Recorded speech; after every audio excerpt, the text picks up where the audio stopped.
আমার নিজের হাতে লাগানো গাছের পুঁইশাক আজকে রান্না করলাম। কার কার পুঁইশাক পছন্দ কমেন্টে জানিয়ে যাবেন। দেখুন পুঁইশাক গাছগুলো কত সুন্দর।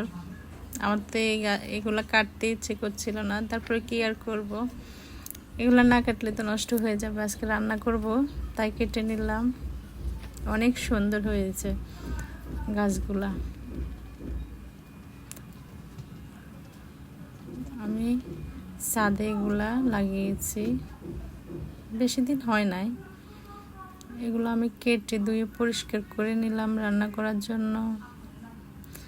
আজকে আমি পুঁইশাক রান্না করব মাছের মাথা দিয়ে। মাছের মাথাগুলো আমি আগে ভেজে তুলে রেখেছি। এখানে আমি মশলাটা কষিয়ে নিলাম। এখন আমি এখানে দিয়ে দিব টুকরো করে রাখা একটি আলু, টুকরো করে রেখেছি, আলুটা দিয়ে দিলাম। আমি ভালো করে